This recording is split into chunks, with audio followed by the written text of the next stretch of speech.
Nous sommes à Versailles à l'occasion des séminaires du Réseau rural national et ce matin se tient le premier séminaire relatif au partenariat européen pour l'innovation pour une agriculture productive et durable. Alors en fait c'est un mot un peu compliqué pour dire qu'il s'agit d'appuyer des projets multi-acteurs, qu'ils soient régionaux, qu'ils soient européens. Et les témoignages ce matin vont le montrer de manière, on l'espère, très concrète, très vivante, très réaliste.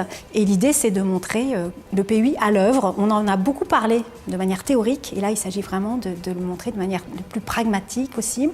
On va essayer de faire en sorte que tout ceci soit compris et donner envie aux acteurs de se lancer dans cette opération qui est compliquée parce qu'elle est partenariale, mais qui est aussi beaucoup plus riche parce qu'elle est partenariale.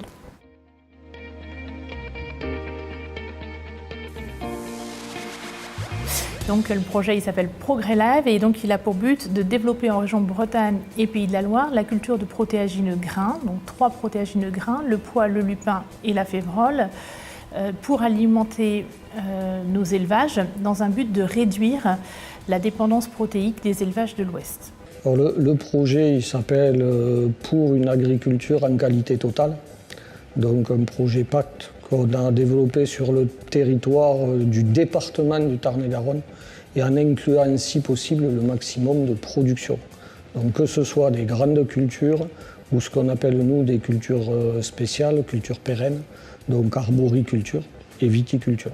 Puisque l'objectif c'est d'associer le maximum d'agriculteurs sur la zone et de ce fait-là, d'avoir des produits qui soient peut-être moins concernés par l'utilisation des produits phytosanitaires pour les avoir en production. L'Institut d'élevage pour lequel je travaille est investi comme partenaire dans un projet européen qui s'appelle Eurodairy. C'est un réseau thématique du programme de travail H2020 qui a été labellisé en 2015, qui a une durée de 3 ans, 2016-2018. Et c'est un projet qui a pour objectif d'aider les éleveurs à répondre à des enjeux qu'ils ont jugés cruciaux pour la compétitivité et pour la durabilité de l'élevage laitier européen. Il y a un besoin de renforcer les liens entre les acteurs ruraux pour se mettre ensemble et trouver des solutions aux défis que nous sommes tous confrontés. Mais d'abord, les défis sont premièrement pour les fermiers et pour les affaires, pour le business. Et donc, nous devrons répondre et trouver des solutions concrètes à beaucoup de choses aujourd'hui. C'est la première fois que nous avons créé un outil qui crée un partenariat qui met ensemble tous les acteurs pour atteindre les objectifs communs. Alors, la plus-value du dispositif PUI, c'est de permettre de monter des projets structurants de grande ampleur associant tous les acteurs de l'innovation et de ainsi permettre d'utiliser tous les leviers. Alors à la fois l'innovation qui peut être faite chez l'agriculteur, l'innovation qui peut être faite dans l'organisme de recherche, l'innovation qui est faite par les expérimentateurs dans les chambres d'expérimentation par exemple, dans les chambres d'agriculture. Donc voilà pour moi l'un des grands intérêts de ce dispositif PUI. Le PUI, c'est la mise en partenariat de plusieurs acteurs. Donc nous, on travaille avec la recherche, on a l'enseignement qui est dans le groupe opérationnel, dont on se sert pour nous aider sur l'expérimentation et sur la formation de nouveaux techniciens. Des nouveaux donc, qui sont à l'école, mais aussi pour accompagner nos techniciens qui sont dans la coopérative à changer leur façon de travailler. On s'était doté des moyens aussi dans la politique agricole que dans la politique de recherche et on a créé des possibilités d'intervention à tous les échelons, local, régional, national et européen et même au-delà des européens. Il y a un autre aspect qui est très important dans ce partenariat européen pour l'innovation, c'est la mise en réseau.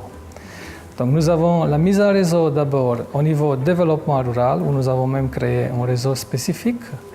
Et donc il y a aussi la mise en réseau au niveau de la politique de la recherche Et nous pensons que les deux peuvent être liés. Et donc nous insistons, du côté de l'Union européenne, nous voulons bien que, par exemple, les groupes opérationnels, ils peuvent être aussi partie prenante et ils peuvent être aussi des acteurs qui peuvent être faire partie des consortia pour les projets de la recherche.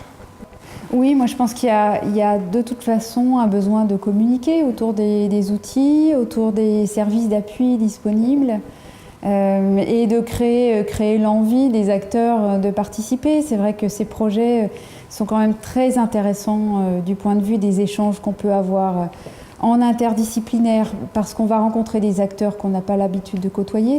Et puis quand on a la chance que le groupe opérationnel soit relié à un projet européen, alors là ça permet aussi peut-être d'aller voir ce qui se passe un peu dans d'autres pays européens, c'est toujours très enrichissant. Bon, et c'est important que les informations nécessaires pour assurer tous ces montages sont disponibles.